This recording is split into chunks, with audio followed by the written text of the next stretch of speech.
Hey guys, welcome back. BTCKR here, and we're back with our weekly recap of some things Injustice. This is for the week of the 28th of February, 2019. Now, for those of you who already know, the update 3.2 dropped. We haven't. For those of you who don't already know, I mixed up some of you may already know, and for those of you who don't already know. But update 3.2 dropped, and we haven't had a chance to do our due diligence, check out all the new content. And in the past, we've usually skipped the weekly, but we're going to do a quick recap of events, and we are not going to talk about the new content because we're going to, get some separate videos out about that, and maybe if we do another video once we've got everything all together, that'll come later. And we're not doing the glitches either. We're not doing the glitches because we're not sure what works and doesn't work in this new update, so we figured we'd just at the very least give you guys this kind of regular content and talk about the events, like the challenge characters, for the people that is important to. So anybody looking for glitches, abandon all faith, ye who enter here. Abandon all hope, sorry, not faith. You can still have faith, don't be hopeful though. As far as the current challenge goes, it's Earth 2 Flash. That's a 1 week repeat. The required characters for that are Cyborg, Flash, and Hawkgirl, which is Bronze, Bronze, and unfortunately Challenge Gold.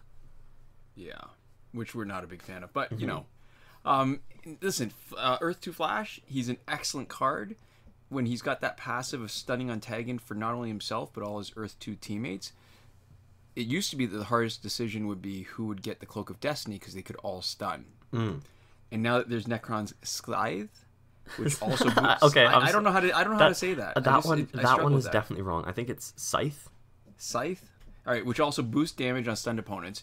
You can have an Earth 2 team with 2 cards that can take advantage of stunned opponents. Because, if you're just stunned, all it is, and you don't have either one of those gears, all you're doing is just getting a free combo or free special. Which is not that valuable. Right. And because he's a late in the game cycle challenge character, his stats are decently high. And the other part of his passive, auto critical hits on stunned opponents, makes him even better. Yeah, so there we go. This week's multiplayer reward is War Gauntlet, which becomes the Claw of Horus. It is one of the legendary gears that's worth having for just a single one of its abilities, with everything else being a bonus. Because on player tagging, the opponent receives damage equal to 2 to 10% of his health, depending on how far it's upgraded, which is decent. It's not great. 25% from Cassandra Cain Batgirl, for example, is good, but it's not game-changing.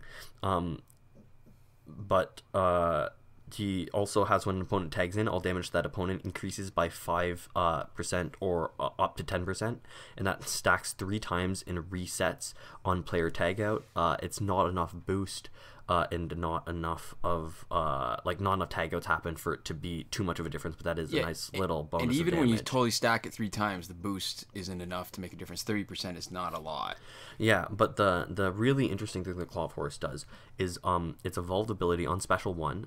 There's a 50% chance initially and 75% chance when you get it all the way up to disable 1 random gear of the opponent until they tag out, which is excellent, especially if you're facing a healer on the other team that's causing a one-on-one fight to drag on. It's why we have it on Injustice 2 Aquaman on our Justice League team. We're using Special 1 repeatedly to stack the bleed, and if it disables on average 2 of the opponent's gears, that's even better. And removing gear is just a really fundamentally destabilizing thing because it matters so much to a lot of team compositions nowadays, especially at high level of play. Right. So that's a really good gear ability that just lets you sort of take away the equivalent of, or maybe even better than, the opponent's passive. Yeah, and listen, the idea that it rinses when you tag out is not, it makes it a little bit weaker, but it's still so useful because then you don't have those drag out fights where the guy keeps on healing and you're down to one-on-one. Yeah. And it's just, it's a really effective piece of gear. This is one of those gears that genuinely and reasonably reliably can change the outcome of a battle, or not necessarily win versus lose, although I'm sure it could do that if that was the position you're in, but even make it quicker, which is something that is actually consistently valuable. Right. Yeah.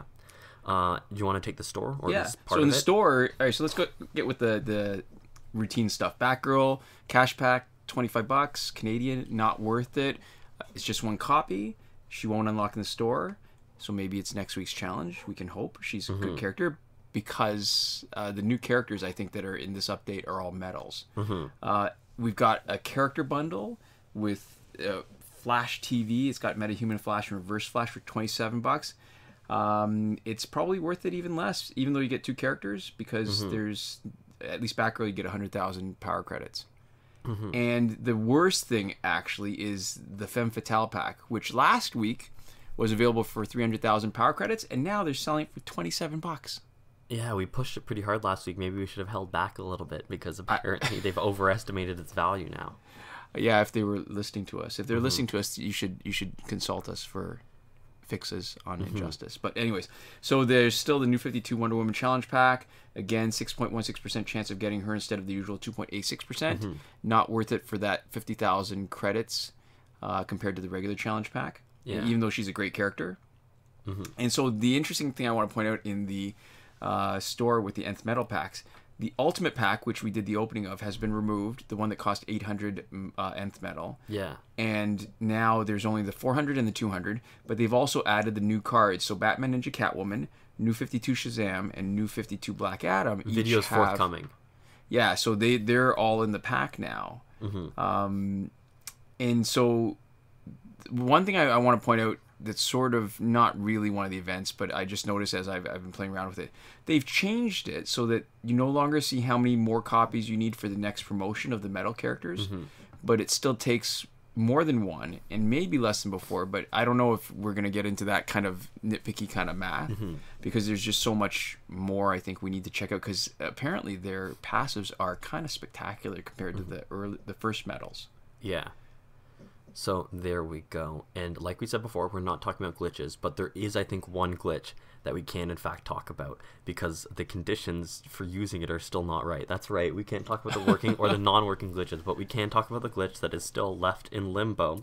We have the promotion glitch where you can promote characters that are still locked, which hasn't had the right conditions since update 2.14. So as of now, it is still not testable and still not usable. And on this week, where there is no list of working or not working glitches, this is the only glitch that we can still say confidently we know nothing about. Yeah.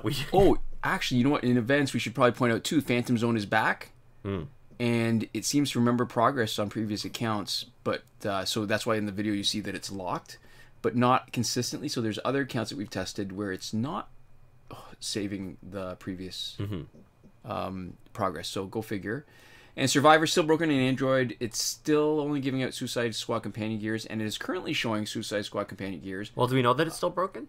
Yeah, that one I actually checked, but it's showing Suicide Squad without saying it's Suicide Squad, but it's got the pictures of the companion gears, and it's got a new end date instead of the 27th of February, which was last 2 weeks. It is now saying 6th of March. Well, isn't it possible that if it switches over, that it does actually turn into the new gears? I will believe it when it happens, but the problem is, I mean, we've been fooled so many times before where, you know, it just shows Suicide Squad and you hope that when it flips out to the next one. I think, though, just because there's been an update, technically we should say that Suicide Squad is in the Survivor issue is in limbo in the same way the promotion glitches, especially because they did say in the update notes that they have changed the rewards for it. So they've done some tweaking there, so it's possible that they fixed it. That's true. I'm not going to say for sure, but I think we actually can't say that it's still broken right now. Just because of what it's displaying. I will acknowledge that. And on a tangentially related note, unfortunately, it looks like WWE Immortals has ceased having online servers, and we should give a shout out to Lacutus442 for letting us know. I think it's kind of interesting, especially considering how little content we did on WWE Immortals and how long ago, that there are still people who are letting us know, and I really actually appreciate that sort of thing. That's cool. Was not expecting that.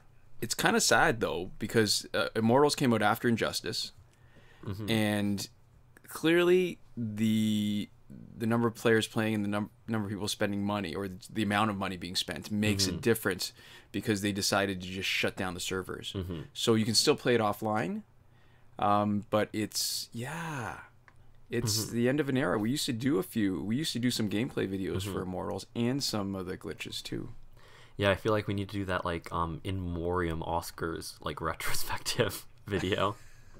Yeah, and then there are going to be people who are going to say, but what about this other game that's gone that we, you know, that's what happens with the Oscars every year, is that there's always complaints about who they missed out on. Yeah, I think in our case, people will be a little more forgiving, and by forgiving, the correct read of that is will not care. Okay. But anyways, I think that's all the content that we were planning on talking about. We should probably just point out for the people who scrubbed through the beginning and missed it, that we are not doing glitches this week. that you know, it's, you know, people do that, right? Yeah. And But so that we're gonna we don't need to give any more put any more effort into that, because we are here for the people who did not scrub through. yeah.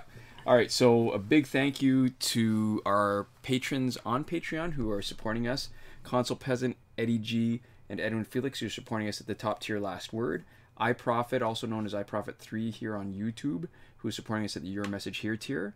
And Shawn, Farrell, and Daniel Simonson, who are supporting us on the credited level. So thank you guys so much, and thank you so much to all of you for watching and listening and engaging two of your senses. We will see you guys next time. Komoda.